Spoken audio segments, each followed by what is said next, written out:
Très bien. Alors, les gens commencent à arriver. Je vous propose qu'on démarre pour ne pas prendre trop de retard. On a une petite heure ensemble ce matin. Donc, bonjour à tous et à toutes, hein. Vous commencez à être assez nombreux sur ce webinaire. Je vous propose qu'on démarre donc la session. Je me présente rapidement. Je suis Jean Roubas. Je fais partie de l'équipe 50 Partners, qui est une structure d'accélération et de financement de start-up.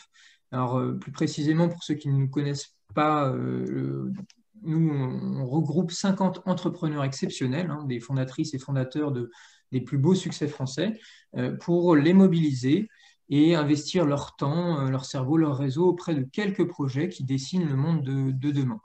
C'est ce que l'on propose dans le secteur de l'innovation digitale depuis 2012, plus récemment depuis 2018 dans le secteur de l'impact, et puis encore plus récemment dans le secteur de la santé.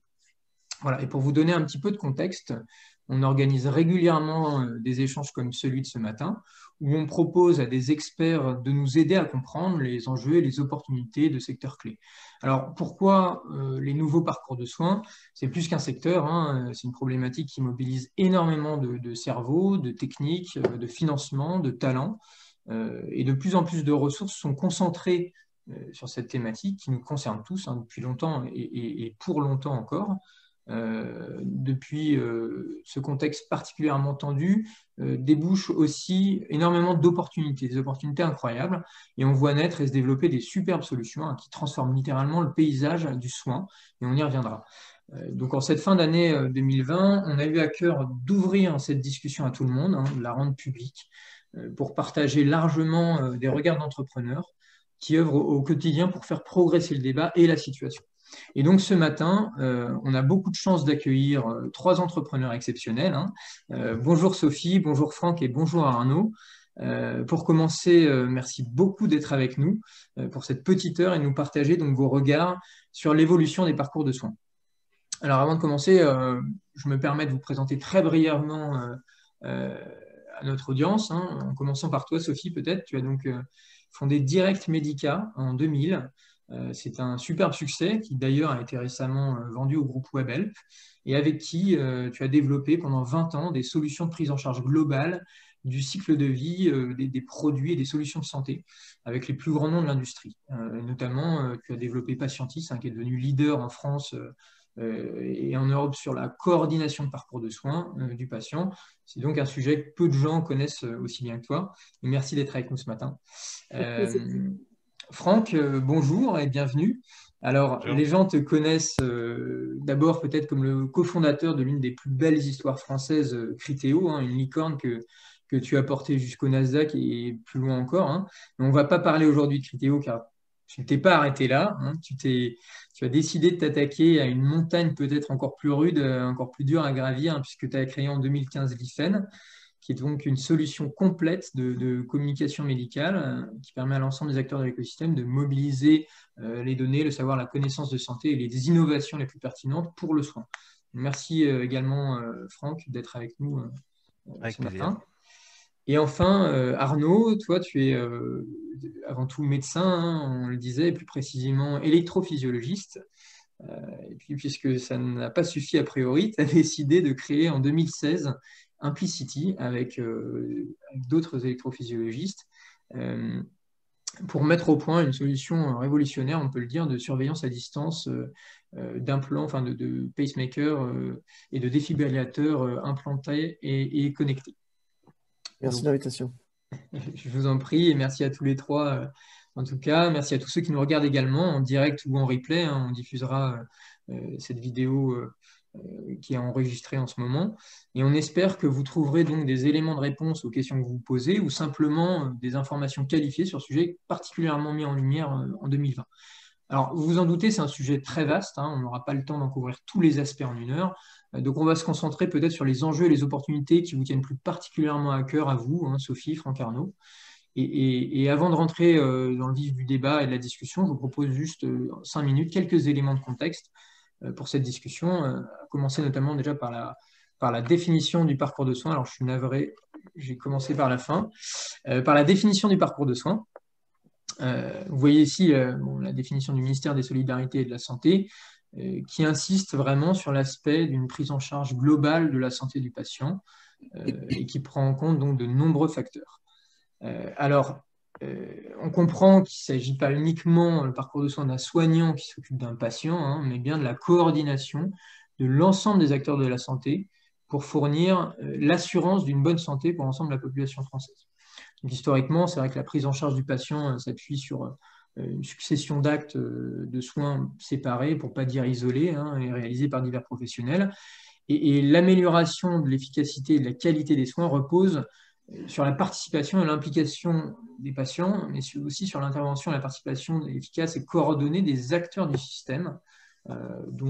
Ici, ça vous donne une image un petit peu globale de qui on parle, de qui agit dans ce parcours de soins.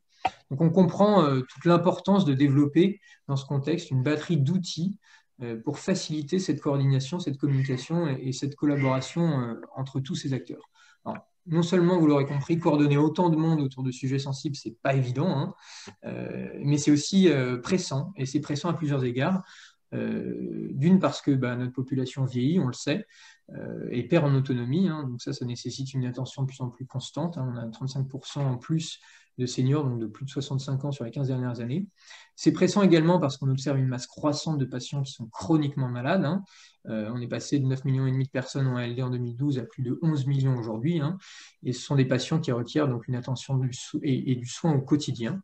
Ça représente une part importante de la population française, et tout ça au sein d'un territoire où l'offre de soins est malheureusement inégalement répartie, hein, et où certains citoyens, plus de 3,8 millions de personnes, sont situés dans ce qu'on appelle des déserts médicaux, et d'où l'importance aussi de nouveaux outils pour collaborer à distance et pour communiquer et soigner à distance. Donc ce ne sont pas des enjeux tout à fait nouveaux, hein, comme vous pouvez l'imaginer, mais ils sont particulièrement sensibles puisqu'il s'agit également de partager de l'information médicale, de l'information de santé. Et donc tout ça fait qu'il faut évoluer dans un cadre légal, dans un cadre réglementé, où il y a des contraintes de sécurisation d'informations et de données, des contraintes importantes. Donc ce qui est passionnant dans cet écosystème, hein, c'est que suite à cette forte pression sur le système de santé français, on assiste aussi à une explosion d'innovation à tous les niveaux de la chaîne de valeur, hein. Et même si la liste que je vous affiche là n'est pas représentative de la réalité du système de soins actuel, pour mérite d'afficher les différents enjeux que l'innovation adresse et qui mérite d'expliciter un petit peu le système vers lequel on tend, c'est-à-dire un modèle d'examen de surveillance continue, hein. On passe d'un modèle d'examen ponctuel où le patient va prendre des rendez-vous successifs auprès de différents spécialistes, où le patient va lui-même véhiculer l'information souvent incomplète d'un spécialiste à un autre, d'un silo à un autre, vers un parcours beaucoup plus continu, où l'information est instantanément relevée, analysée, puis partagée, et ce qui permet de décompartimenter, décloisonner ce parcours de soins pour qu'il soit à nouveau intégré.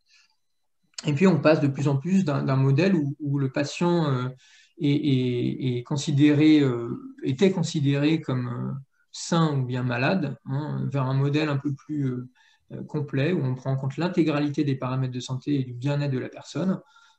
Et donc en connaissant non seulement son phénotype, son état, mais aussi son activité physique, son alimentation, ses antécédents, etc., on va pouvoir lui proposer un accompagnement un peu plus sur mesure, complet, et surtout, on va pouvoir basculer d'un système curatif vers un système un peu plus préventif, où en anticipant les choses, en surveillant en continu les patients, on va pouvoir actionner les choses avant d'avoir affaire à quelqu'un de malade.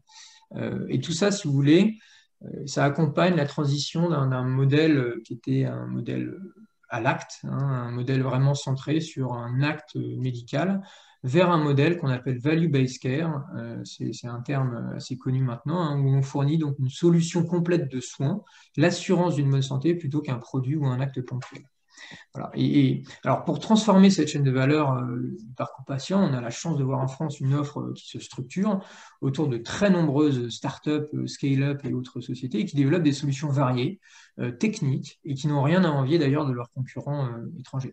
Ce mapping, il n'est pas évidemment il est pas complet, hein, mais on peut parler par exemple de solutions d'accès aux soins comme Care, qui, comme le fait Doctolib aujourd'hui, propose des téléconsultations médicales remboursées. On peut parler de toutes ces solutions de diagnostic automatisées donc qui automatise l'analyse soit de biopsie ou d'électrocardiogramme et qui permettent d'économiser du temps précieux de spécialistes qui travaillent désormais à distance et sur des sujets vraiment sur le cœur de leur métier.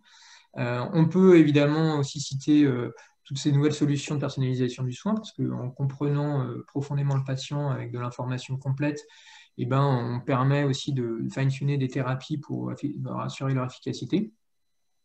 On a également des sociétés comme Neuradom, Lucine, Philippe, Tilac, qui offrent la possibilité aux patients de se soigner eux-mêmes depuis chez eux en suivant les consignes des meilleurs soignants. Je passe rapidement également sur des sujets d'observance, de personnalisation du soin, mais en fait, toutes ces solutions permettent d'améliorer également l'existant, hein, d'améliorer l'efficacité des thérapies déjà disponibles. Et puis, je vous parlais de prévention, et ça, c'est aussi grâce à de la surveillance continue. Arnaud Implicité est un exemple, et d'ailleurs peut rentrer dans plusieurs cases sur ce schéma, mais la surveillance continue permet également de modifier ce parcours de soins parce que plutôt que d'aller voir son cardiologue une fois tous les 5 ans et de tomber malade 2 ans après le dernier rendez-vous, un suivi on continue à distance de ce qui se passe, permet d'anticiper des accidents. Et ça ajoute énormément de valeur à ce parcours. Puis également, beaucoup d'acteurs qui, pour faire tout ça, se positionnent sur de la valorisation d'informations et de données. Hein. La donnée est de plus en plus disponible, complète, massive, et donc il faut aussi des acteurs pour la sécuriser, pour la trier, la classer, l'analyser et proposer de la valeur derrière tout ça.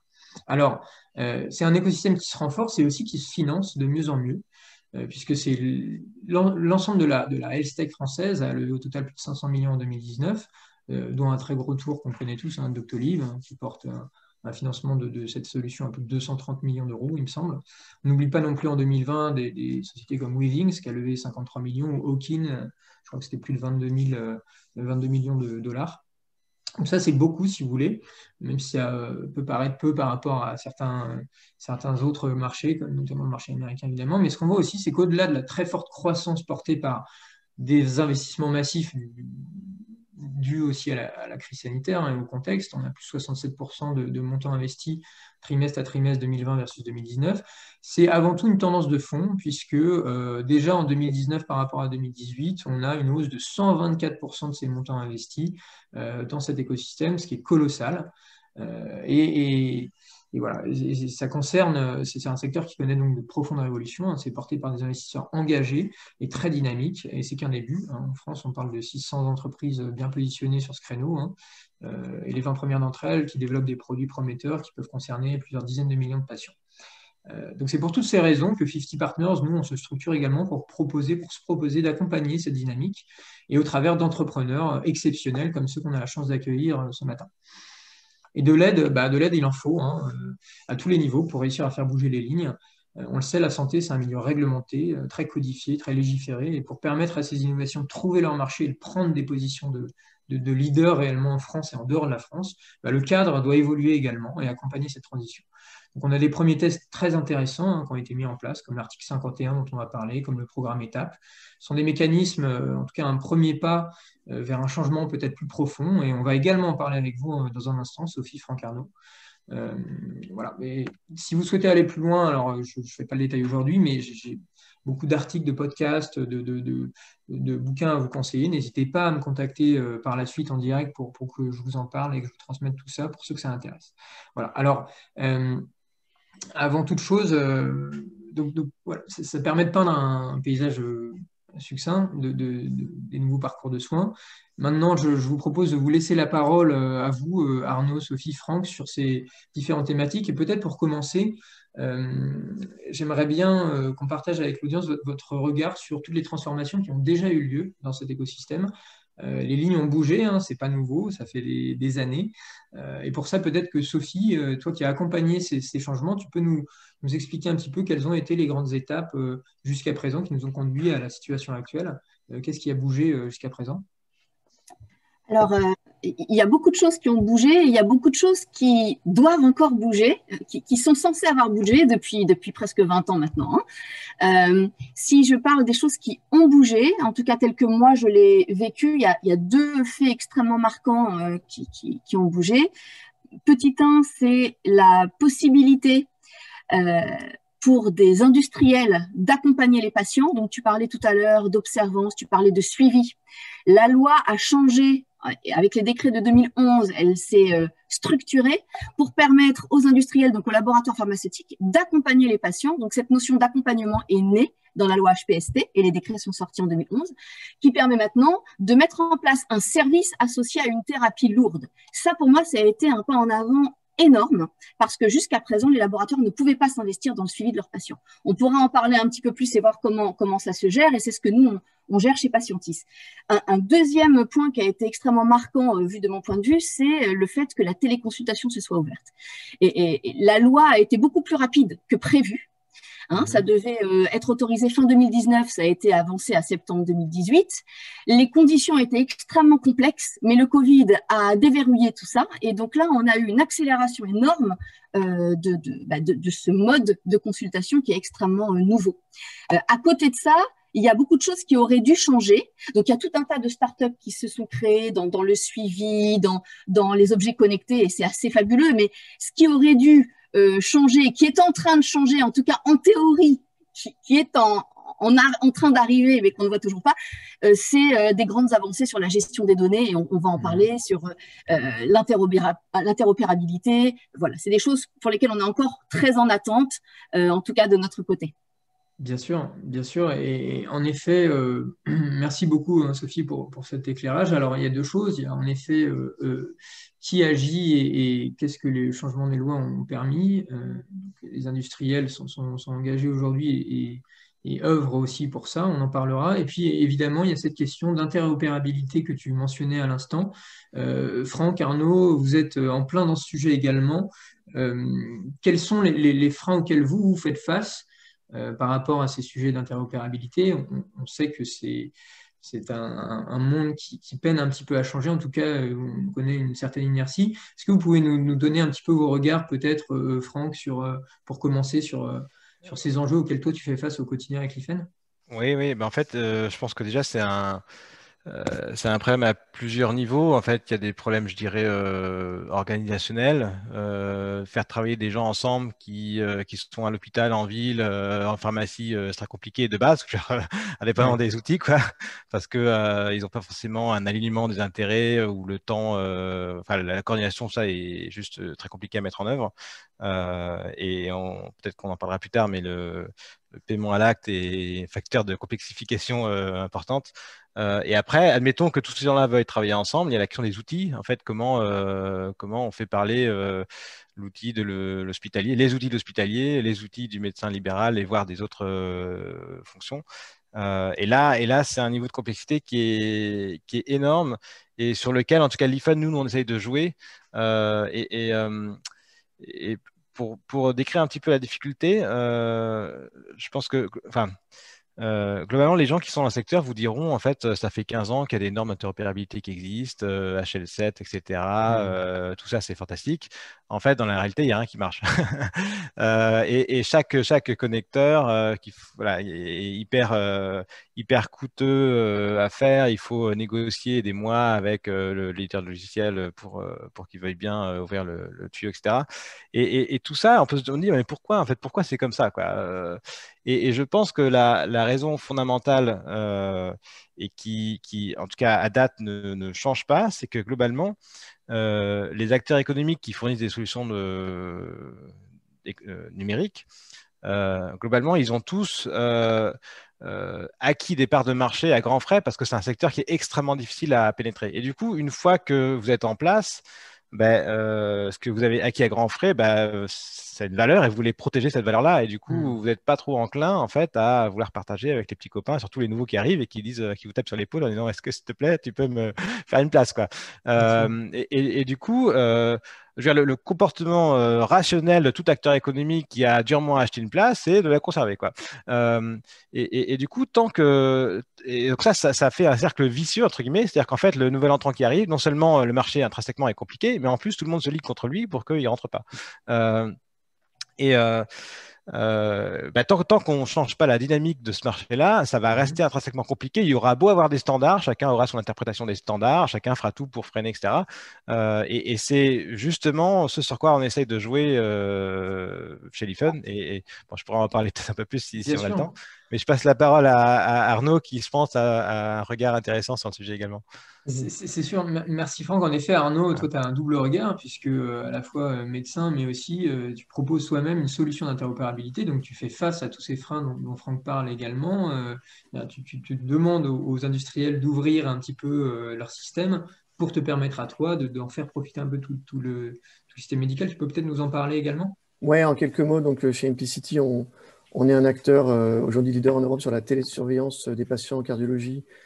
Et en fait, on vient compléter la chaîne de valeur qui a été créée par les fabricants de dispositifs médicaux, les 5 fabricants mondiaux qui fournissent des dispositifs médicaux incroyables, des pacemakers, des défibrillateurs implantables, qui sont des dispositifs qu'on implante dans le malade pour lui sauver la vie, etc., et qui génèrent tout un tas de données.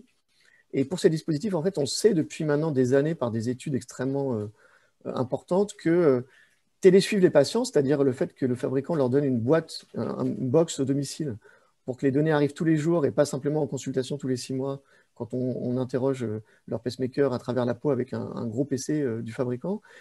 Le fait que ces données soient transmises baisse la mortalité des patients jusqu'à 40% à 1 an. Donc c'est une innovation qui est absolument majeure. Et malgré ça, malgré 15 ans d'existence, le taux d'adoption est de même pas 10% en Europe. Parce que tout simplement, c'est très compliqué pour les professionnels de santé. Et quand c'est très compliqué d'utiliser une solution, pour des raisons notamment d'interopérabilité et d'accès à plein de plateformes différentes, mais également de modification des parcours de soins, des processus métiers, et ça génère beaucoup de friction, ça ne fonctionne pas tout simplement. Et donc, par ailleurs, l'incentive économique n'existait pas initialement, mais maintenant, la France fait partie des pays qui ont, par le programme ETAP, commencé à se doter d'incentives économiques. Oui. Et donc, les choses vont mieux et on a la fierté chez Implicity d'avoir fait une solution qui intègre toutes ces solutions professionnelles des fabricants dans un seul outil à destination des professionnels de santé et qui aujourd'hui gère plus de 20 000 patients en France, 10 000 aux États-Unis, donc plus d'un tiers des patients du programme ETAP en France. Mais pour revenir sur ce que disait Franck, je pense, a brossé 2 éléments qui sont absolument vitaux. Le premier, c'est la complexité. Et je commenterai en disant que souvent, on parle d'inertie.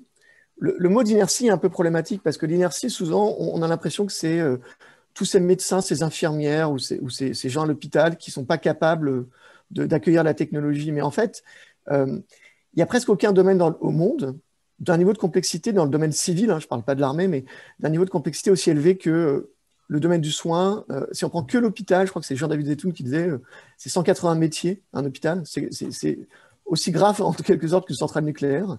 Et là, on a bien vu sur ton diagramme, ce n'est pas que l'hôpital. Ouais. C'est l'hôpital plus tout le reste autour.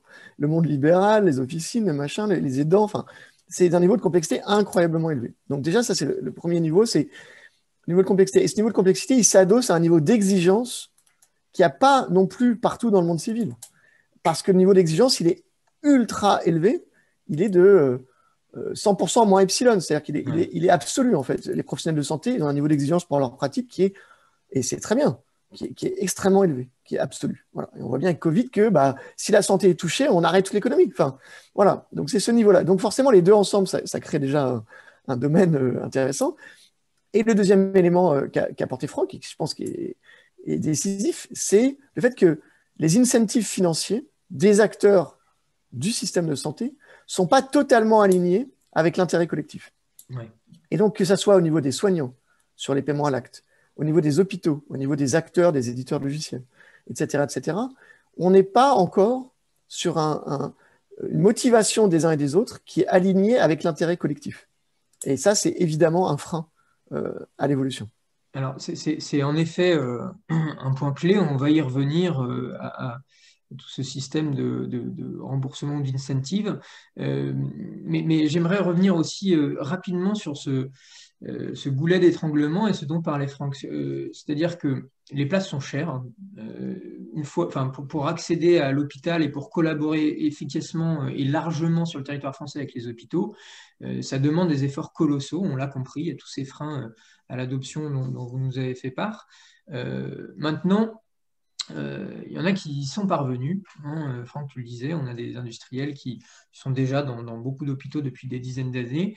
Sophie, toi-même, tu as beaucoup collaboré avec des industriels de la pharma ou du device qui sont déjà bien implantés. Et j'aimerais avoir votre regard aussi sur ce phénomène, justement, ces gens qui ont pris cette place. Ils ont donc les moyens de déployer des solutions, de l'innovation, peut-être plus que les nouveaux entrants, hein, comme Implicity, comme Nifen. Qu'ont-ils fait jusqu'à présent? Est-ce qu'ils sont légitimes eux-mêmes pour déployer ces solutions de télémédecine, de téléconsultation ou de suivi à distance? Sophie, toi qui les as accompagnés dans ces démarches pour la plupart, est-ce que tu peux nous donner un petit peu ton regard là-dessus? Et puis Franck également, ce serait hyper intéressant de savoir, toi, ton expérience actuelle des choses. Oui, alors ouais, c'est un point super intéressant. En fait, quand on a commencé à s'intéresser à l'accompagnement des patients, et donc dans l'accompagnement, il y a le suivi clinique, le suivi de la symptomatologie, le suivi de l'observance, le suivi de la qualité de vie. C'est très large l'accompagnement des patients, hein, parce qu'entre 2 rendez-vous à l'hôpital, il se passe beaucoup de choses pour le patient, pour les aidants. Donc il y a tout un tas de volets que l'on prend en compte. Quand on a commencé à vouloir déployer les premiers programmes, on s'est heurté à un frein majeur qui est qui va payer? Qui va payer? Et personne n'était là pour payer. La Sécu, c'est pas son rôle, les mutuelles, c'est pas son rôle. Voilà. Donc, qui va payer? Il y en a un qui était prêt à payer, le laboratoire pharmaceutique, qui disait, pour un patient qui est sous un traitement qui me concerne sur une pathologie lourde, comme une polyarthrite rhumatoïde, une sclérose en plaques, je suis prêt à assurer le service qui va faire en sorte que les données de la vraie vie, parce que c'est un danger majeur pour les laboratoires, les données de la vraie vie seront le meilleur possible et qu'on donne toutes les chances à ce patient d'avoir de meilleurs résultats dans la thérapie. Le problème, c'est qu'ils n'avaient pas le droit de mettre en place ce genre de choses. Et c'est là où je disais tout à l'heure, la loi a changé. Aujourd'hui, le laboratoire a le droit de le financer. Donc déjà, on arrive à le faire. Les laboratoires peuvent mettre en place ce genre de suivi. Et le suivi va intégrer des ressources, des infirmières au téléphone, à domicile, des devices. Alors, dans le device, ce qui est compliqué, c'est la connexion, mais ça, mes 2 autres partenaires pourront en parler encore mieux que moi. Maintenant, ce qui se passe, c'est qu'une fois qu'on dit qu'on a le payeur, qu'on a le service, on a la méthodologie qu'on définit avec ce qu'on appelle des opinion leaders, hein, donc des experts dans le domaine, des experts médecins, encore faut-il que ce soit adopté à l'hôpital. Et là, c'est compliqué parce que vous allez devoir changer la façon de travailler des services. Et chaque service a un responsable de service qui n'est pas le même que celui d'à côté et c'est très intuitu personné. Donc, il faut qu'on déploie une énergie importante à contacter les responsables de service et pas que eux, parce que dans l'hôpital, comme le disait Arnaud, il y a tellement de personnes qui sont impliquées qu'on aille voir tous ces gens-là, qu'on leur explique pourquoi le programme est intéressant, donc qu'on vende l'idée d'un programme à des professionnels qui ne l'ont pas conçu en amont, donc ils doivent l'adopter, et ensuite que ce soit utilisé. Il faut inscrire des patients, il faut les suivre, il y a des réglementations très lourdes, et donc le principal frein que nous on a et que les industriels ont, c'est de faire en sorte qu'une fois que le programme il est monté, il rencontre une adhésion sur le terrain. Alors, on en a qui ont une adhésion extrêmement forte. Dans l'HTA, l'hypertension artérielle, on a accompagné un produit qu'on accompagne toujours. Et les premières années, on a quasi la totalité des patients qui ont été inscrits sous le programme, qui est fabuleux en termes de collecte de données et de possibilités de publication derrière. Mais il y a d'autres programmes où les prescripteurs ont moins le temps ou sont trop sollicités et du coup, on va avoir 15, 20, 25, 30% des patients qui vont être inscrits. Et donc, nous, on a rencontré ce frein à l'adhésion et il fallait aller dans chaque établissement pour essayer de convaincre de l'intérêt du programme. D'accord. Alors, c'est un regard, c'est passionnant et c'est important, je trouve, d'avoir ce regard et de le partager. C'est une approche, donc, on le comprend plus par aire thérapeutique ou par service auprès de départements. Franck, peut-être que la contrepartie un petit peu de cette approche, qui est la tienne avec l'IFEN, qui est une approche plus outil, on va dire, une approche structurelle où toi, tu as fait le choix de proposer déjà une architecture qui permet ensuite une adoption un petit peu plus rapide d'un nombre incalculable de services. Est-ce que tu peux nous donner, toi, un peu plus d'infos sur cette approche, sur les freins auxquels toi tu fais face et l'énergie que toi tu dois déployer Oui. avec ces outils-là? En gros, si vous êtes une start-up qui développez un service numérique que vous cherchez à déployer dans un hôpital, par exemple, ou pire, un réseau de cliniques, j'expliquerai pourquoi pire. Je les aime beaucoup, mais c'est compliqué. vous êtes confronté en fait à un ensemble de choses. Le premier, c'est que vous devez accéder à des données de l'hôpital. Par exemple, la liste des patients. C'est vraiment le minimum. Je veux savoir la liste des patients, le numéro du patient, son séjour, etc. Savoir s'il est là, pas là. Et ben ça, tous les services doivent le faire. Et du coup, quand voilà, c'est des interfaces qu'il faut faire avec les logiciels qui peuvent prendre en gestion de projet 6 mois, 9 mois, et puis des fois 15 mois, 18 mois si l'acteur en face est récalcitrant. Et pourquoi c'est pire dans un réseau de clinique? Parce qu'un grand réseau de clinique, vous avez 80 cliniques, vous avez 80 projets d'intégration dans 80 logiciels pour les 80 cliniques. Donc c'est un effort considérable à faire. Et ça, c'est que le début. C'est-à-dire qu'en fait, après, vous devez créer les comptes de tous les soignants qui sont concernés. Et donc, soit vous les faites à la mano un par un, donc il faut aller parler à tous les praticiens. Donc, c'est souvent le cas dans les réseaux cliniques parce que les médecins sont libéraux, etc. Et il n'y a pas de, je dirais, d'uniformisation du parc utilisateur. Soit il faut s'intégrer, là encore, avec l'établissement qui va vous dire, moi, j'ai tel système d'identification de mes médecins sur Windows, etc. Voilà, sur Active Directory. Évidemment, l'hôpital d'à côté, il a un système un peu différent. Et donc, tout ça, c'est une complexité énorme. Si votre service, il interagit avec des patients, il faut créer les comptes des patients. L'hôpital va vous dire, attendez, j'ai déjà un compte pour la préadmission, un compte pour le portail patient, un compte pour le suivi Covid. Vous allez faire tel truc, je veux pas un quatrième compte pour mes patients. Donc, il faut s'intégrer dans l'infrastructure, je dirais, numérique, pareil, pour avoir un single sign-on du patient. Et donc, en fait, tout ça, c'est autant de barrières à surmonter qui ne créent aucune valeur pour l'entrepreneur qui veut innover sur telle ou telle pathologie, etc. Et du coup, nous, là, je fais la parenthèse un peu public fun, mais en gros, c'est exactement ces barrières qu'on est en train de faire voler en éclats. On est en train là, et on va communiquer un peu plus dans les prochaines semaines et mois, mais de créer un App Store qui permet à toutes les startups ou les services numériques qui le veulent d'être déployés en un clic à l'ensemble de nos clients. Et donc, à la fois sur la connectique des datas, sur l'enrôlement des praticiens et éventuellement l'enrôlement des patients. Donc, pour avoir une expérience complètement la plus seamless possible, sans frein, pour déployer du coup dans tous les réseaux cliniques en France, plus de 50% des CHU, 30% des hôpitaux.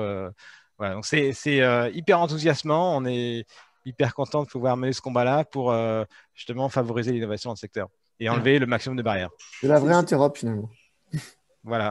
C'est ça. Et ce qui est passionnant, moi, je trouve, c'est que tu viens d'un monde qui n'est pas le monde de la santé a priori. Tu nous le disais, tu arrives avec des codes qui ne sont pas des codes classiques de la santé, on va dire.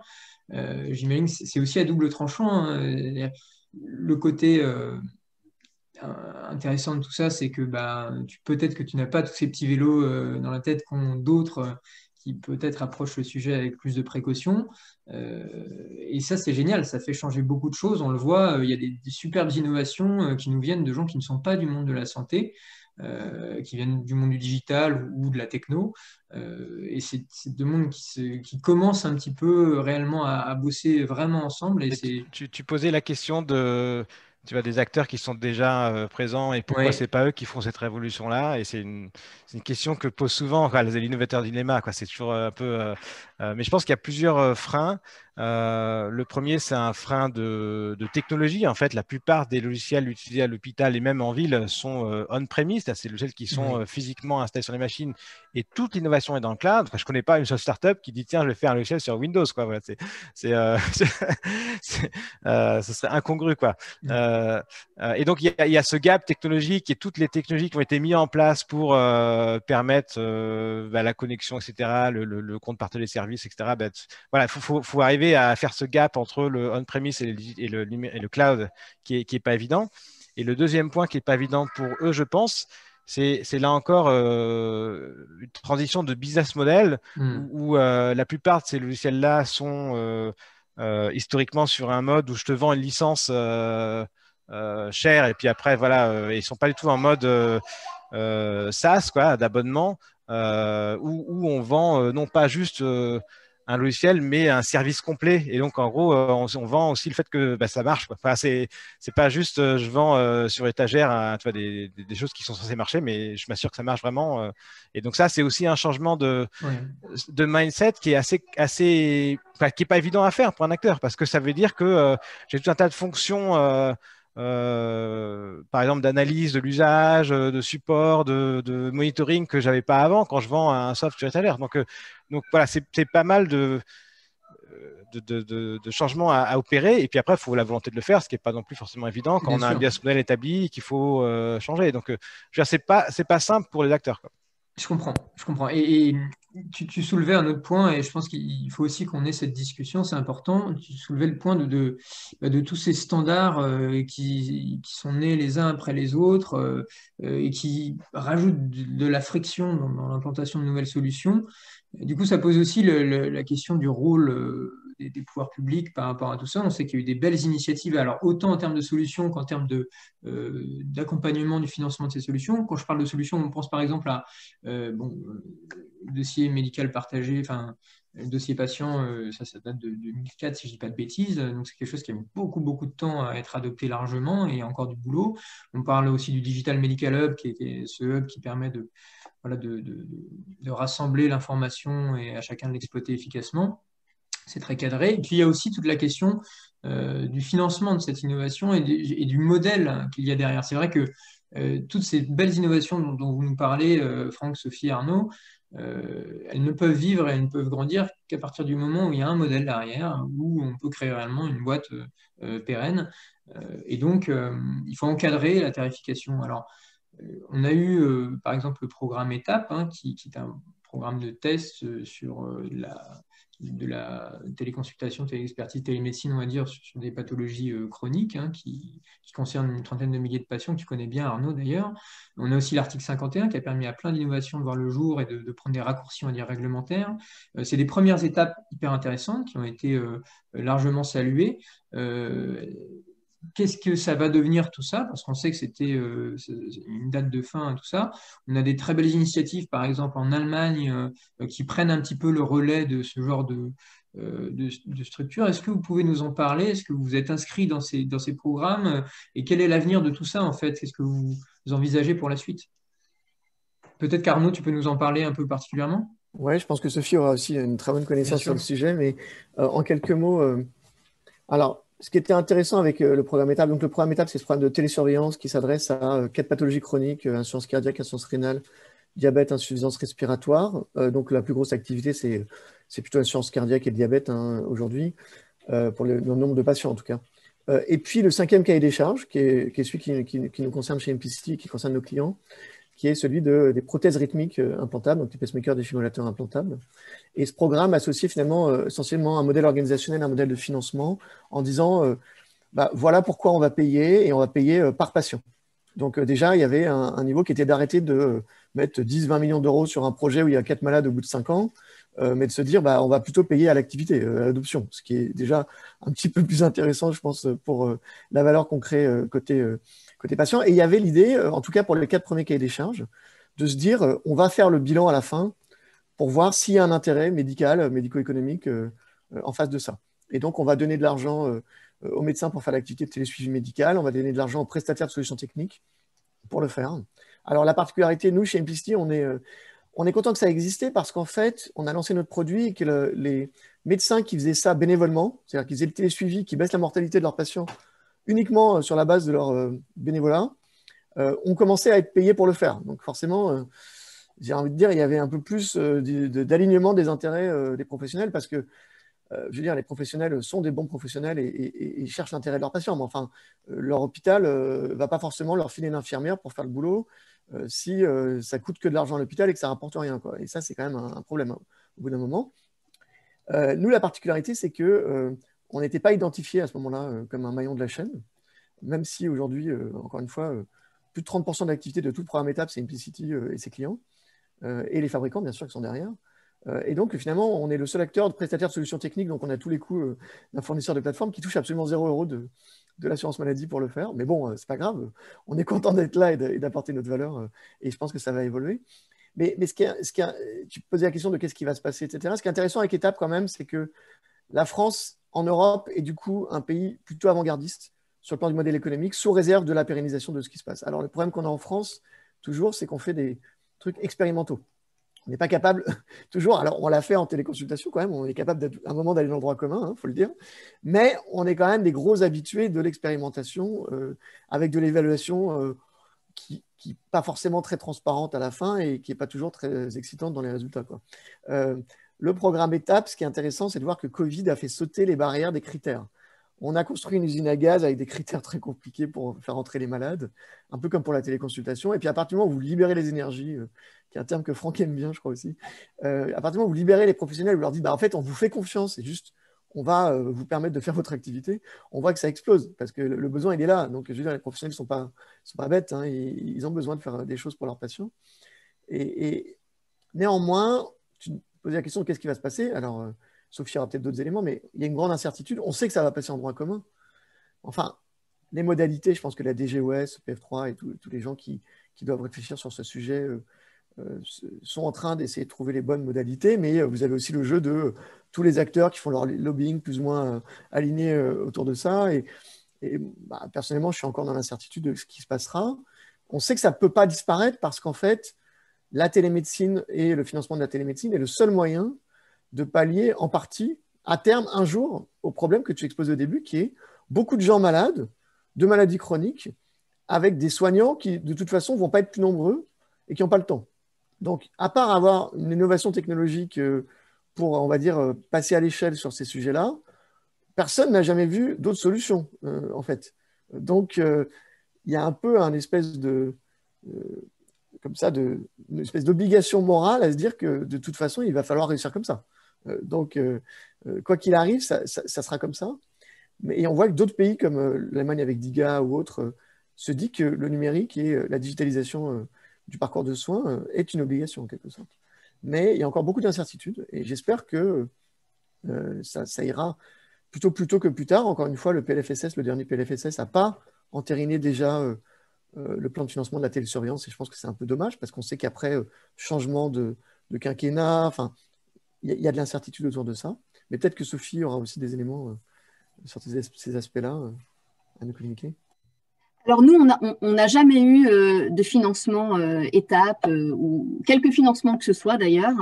On n'a pas non plus passé beaucoup d'énergie à les chercher parce que, comme je disais, on était vraiment très intégrés dans les laboratoires pharmaceutiques ou de dispositifs médicaux et que c'était plus simple d'aller chercher les financements là et ils étaient pérennes. C'est-à-dire que quand on signe un partenariat avec un laboratoire, il y a des laboratoires, ou même avec des hôpitaux, hein, parce qu'on travaille avec des labos, avec des hôpitaux, avec les instances publiques, avec la CNAM dans la prévention, avec des mutuelles dans la prévention. Donc, on a quand même pas mal d'acteurs, mais ce sont des acteurs qui ont la capacité de financer sur du long terme. Donc, on a été chercher là où c'était le plus facile, en fait, donc auprès de ces acteurs. Et il y a des programmes qui existent depuis 8 ans, depuis 9 ans. On accompagne tous les patients sous chimiothérapie à l'hôpital Foch, par exemple. Ça, pour le compte de l'hôpital Foch, on le fait depuis 5 ans déjà.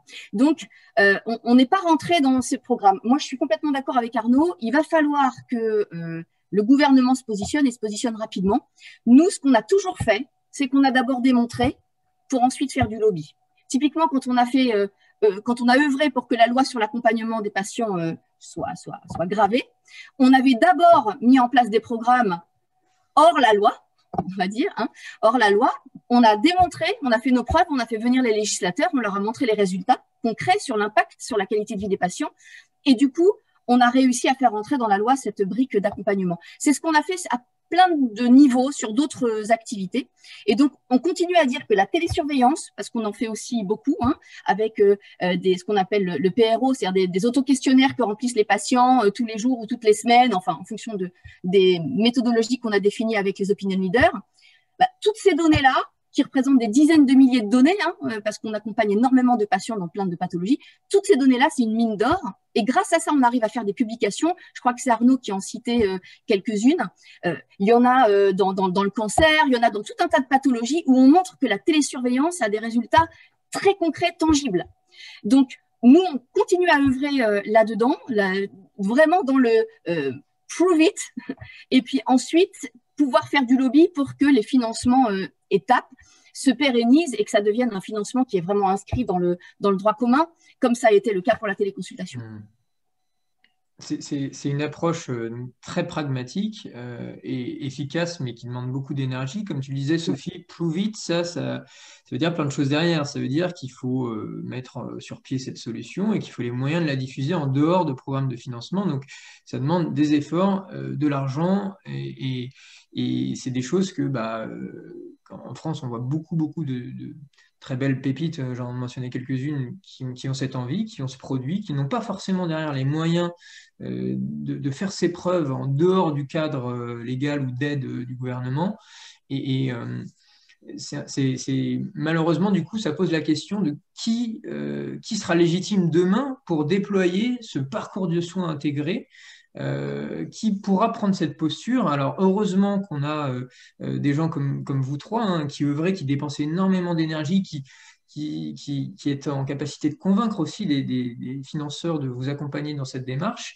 Je pense qu'il ne faut pas oublier non plus que on a aussi une vague, hein, on a des très très grosses entreprises qui nous viennent des US qui sont déjà dans cette démarche de je comprends mon consommateur, et non pas mon patient, mais mon consommateur de services, je le comprends de A à Z, et j'ai les moyens financiers de dérouler ces programmes en dehors de tout cadre, en dehors de toute aide. C'est par exemple le docteur Steven Klasko qui faisait ce parallèle hyper intéressant, qui disait aux US, on a une voiture qui, la nuit quand vous la fermez, communique tous les jours avec les serveurs, et le matin quand vous montez dans la voiture, elle vous dit mon pneu avant droit est dégonflé, regonflez-moi, et puis c'est parti pour une journée. Donc on a des acteurs qui ont compris ça, et par contre, aujourd'hui, dans la santé, ça ne fonctionne pas comme ça. Ces acteurs se positionnent sur la santé. Google, IBM, etc. sont des énormes boîtes qui ont la capacité de dérouler ce nouveau parcours de soins. Alors, la question, c'est est-ce qu'ils sont légitimes? Est-ce que c'est eux qu'il faut avoir dans le paysage dans quelques années pour changer les choses? Ou est-ce qu'il faut accélérer côté innovation française pour éviter ce genre de mainmise en fait sur cette problématique qui est hyper importante. Franck, toi, tu déroules une vision qui te vient aussi du secteur du digital. Et on a envie d'encourager ce genre d'innovation. Tu veux le faire avec cette vision App Store. Est-ce que vous avez, vous, des exemples de boîtes qui vous tiennent à cœur, d'innovation française, qui arrivent à dérouler des choses vraiment révolutionnaires dans ce secteur et que vous souhaitez soutenir, ou en tout cas dont vous souhaitez nous parler là dans les quelques minutes qui nous restent? Alors, en Franck, tout cas, toi moi, Oui. ce que j'aimerais ajouter, c'est que pour moi, si on parle vraiment d'écosystème, c'est moins tel ou tel acteur qui fait un truc devant, il y en a plein qu'on pourrait citer, mais c'est plutôt finalement, est-ce qu'on arrive collectivement à justement avoir cette saine concurrence et cette saine émulation entre plein d'acteurs qui vont du coup avoir un financement pérenne de droit commun et du coup faire en sorte que finalement cette économie arrive à fonctionner et que ce soit relativement simple voilà, de pouvoir prétendre à un remboursement, quoi, un financement qui soit pour que cette économie fonctionne, quoi. Et donc j'ai l'impression qu'aujourd'hui finalement on vit un peu une période un peu de transition et qui j'espère va basculer dans le bon sens. En fait, on ne sait pas encore trop, c'est parce que disait Arnaud, mais il y a évidemment beaucoup d'énergie, beaucoup d'ambition, beaucoup d'investissement de VC par exemple pour plein de choses qui peuvent potentiellement changer la donne. Mais il faut à un moment donné que il y ait des financements de droit commun pour que tout ça, ça retombe pas un peu à plat, quoi. Et donc, c'est ça l'enjeu. Honnêtement, je suis optimiste. Je pense que les choses, le Covid aide, mais voilà, tous les États, il n'y a pas un État qui se dit en ce moment, tiens, il ne faut pas que j'investisse dans le secteur de la santé, dans le numérique en santé. Donc, moi, je suis plutôt optimiste, quoi, que ça aille dans mon sens. D'accord. Et donc, la question du standard, aussi, au-delà des moyens de financement, l'État cherche aussi à canaliser un petit peu ses énergies. Selon vous, est-ce que voilà, qui a un vrai rôle à jouer dans cette standardisation, dans cette interopérabilité? Est-ce que ça passera exclusivement par l'État? Est-ce qu'en parallèle de ces initiatives de Digital Medical Hub et autres peuvent coexister des solutions d'interopérabilité? Arnaud, peut-être ton point de vue par rapport à ça? Moi, mon point de vue, de toute façon, mon point de vue il est assez simple quand tu regardes ce qu'a fait l'iPhone.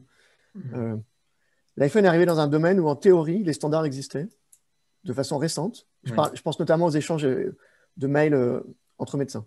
Donc, je veux dire, il y avait MS Santé, il y avait plein de trucs, enfin, il y avait des acteurs existants implantés. Il avait fait un truc et un retourné tout ce qui existait avec une solution qui juste résolvait le problème des médecins, qui était de concrètement envoyer un courrier qui parle d'un malade d'un point A à un point B de façon sécurisée et conforme à ce qui doit être fait entre médecins. Pour, en gros, arrêter que nous, on envoie des trucs par Gmail, ce que tout le monde fait depuis toujours, évidemment, et jamais aucun médecin sera condamné pour ça, parce que de toute façon, je veux dire, c'est le bordel. Donc, faut en avoir conscience à un moment. Faut savoir de quoi on part, quoi.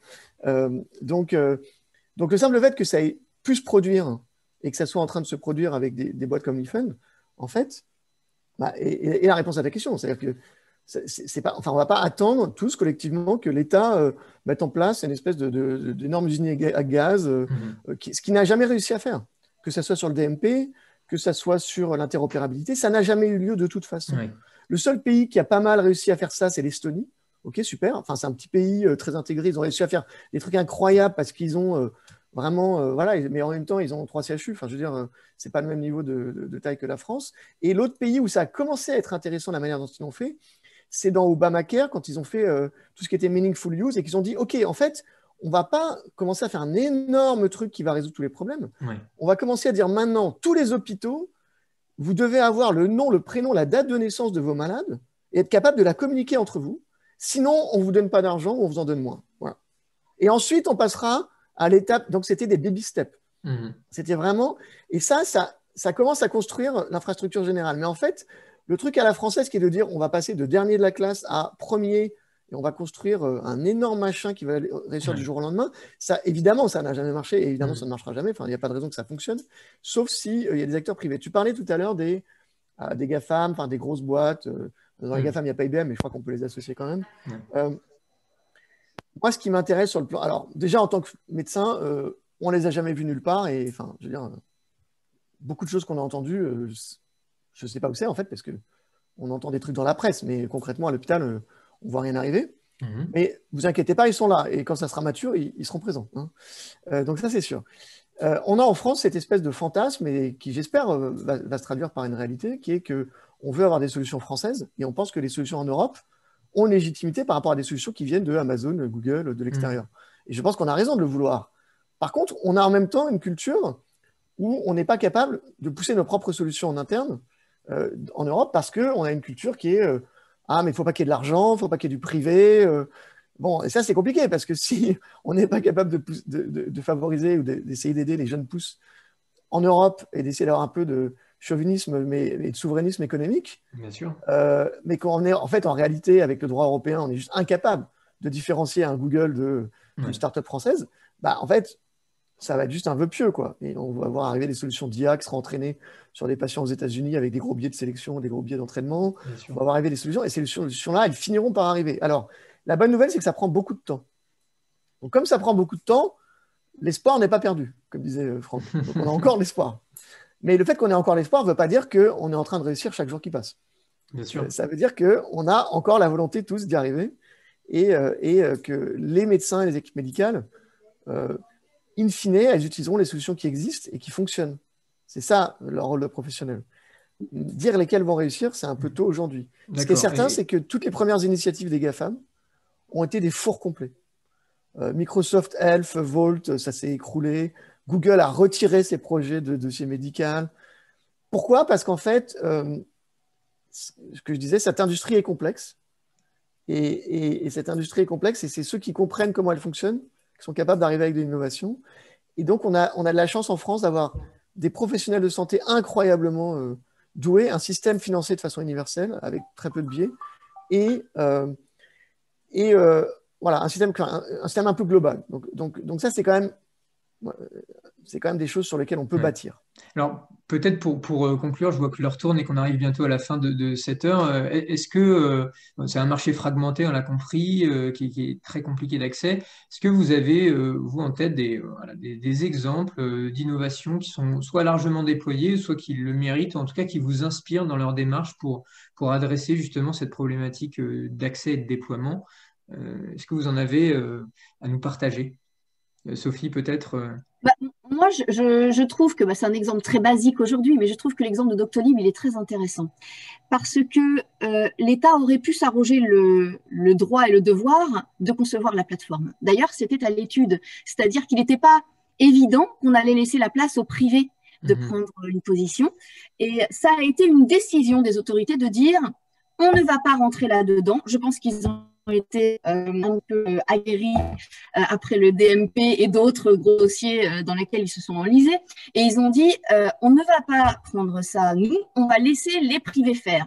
Ça, pour moi, déjà, c'est un signal extrêmement positif sur le fait qu'il y a une place pour les nouvelles sociétés, les nouveaux acteurs qui se lancent et que l'État reconnaît ses limites plus qu'autrefois. Donc ça, c'est un premier point. Deuxièmement, Doctolib a réussi à faire changer les mœurs, la façon dont un médecin gérait son agenda. Donc moi, les femmes que j'ai rencontrées dans les hôpitaux ou auprès des médecins de ville pour leur faire changer leurs habitudes, eh bien, eux, ils les ont rencontrés aussi parce qu'il y avait des secrétaires, il y avait des télésecrétariats qui sont passés sur le web. Ils ont fait changer les habitudes de consultation avec la consultation à distance. Le Covid a bien sûr aidé, mais c'est un magnifique exemple d'espoir, je trouve, parce que beaucoup de freins ont été levés alors qu'à chaque étape de ce projet, ça a été compliqué. Ils ont dû se battre quand même contre pas mal de murs et de moulins à vent. Ils ont eu la chance d'avoir des financements ambitieux rapidement. Et ça, c'est la grande force. Et je le souhaite à toutes les startups qui veulent se lancer. Un beau projet avec des bons financements, ça peut se permettre d'avoir le temps de faire sauter les verrous. Voilà. Donc, cet exemple-là, je trouve qu'il est vachement intéressant parce que porteur de beaucoup d'espoir. Très bien. C'est vrai qu'on en parle beaucoup et souvent et à juste titre. Et c'est important de savoir pourquoi. Donc, merci Sophie. Franck, peut-être que toi, de ton côté, tu as des histoires inspirantes, quoi, des façons de faire qui te guident un petit peu au quotidien. Je pense qu'il y a beaucoup de choses en radiologie, par exemple, qui se passent avec le LIA. Des boîtes comme Incepto qui essayent de diffuser les innovations d'IA. Donc, dans un slide, là, il y avait pas mal de boîtes, là, Glimmer, Prima, Prima, je crois que c'est plutôt l'Anapat. Mais ça, c'est un secteur où, voilà, c'est clair qu'il y a beaucoup de choses à faire et on sent que c'est en train de bouger. Donc, c'est vraiment intéressant de voir ça. Super, merci beaucoup. Arnaud, de ton côté pas mal de noms étaient cités, il y en a beaucoup d'autres qu'on ne va pas oublier, mais moi j'aime beaucoup les boîtes comme Cardiologue, comme Diabnext. Enfin, en fait, on a une énorme chance en France. On est capable de faire de l'innovation qui est à un niveau de premier de la classe. Ce qui a changé, c'est que maintenant, il y a plus d'argent dans le privé pour que les boîtes existent et, comme disait Sophie, qu'elles achètent du temps pour avoir cette traction et renverser les barrières. Ce qui nous manque, c'est un marché un peu plus solide avec autre chose que des acteurs privés comme les pharma medtech pour financer l'innovation. Laisser plus de champ aux hôpitaux, qui sont les acteurs du système de soins. Hein, ce n'est pas les pharma qui dépensent pour le bien public, normalement, même s'ils le font. Il faut laisser du champ financier aux hôpitaux sur l'innovation. Et j'aimerais conclure sur ça. Et c'est ça qui va aider à financer l'ensemble de l'écosystème et à permettre à ces boîtes de décoller, comme l'a fait Doctolib. Très bien. Écoute, merci. En effet, on termine là-dessus, sur ce message. En tout cas, je tiens réellement à vous remercier tous les trois d'avoir passé cette heure-ci à aborder ce sujet sous tous ces angles. N'hésitez pas, je m'adresse aussi aux spectateurs, mais n'hésitez pas non plus à revenir vers nous avec vos questions, avec vos remarques par rapport à cet échange. Je pense que c'était très riche, très constructif. Donc, encore une fois, merci Arnaud, merci Sophie, merci Franck. On a hâte de vous retrouver sur d'autres interventions, évidemment. Et je vous souhaite une excellente semaine et une très bonne journée à tous les trois. À très bientôt, en tout cas. Merci beaucoup. Merci à tous. Beaucoup. Merci, bonne journée.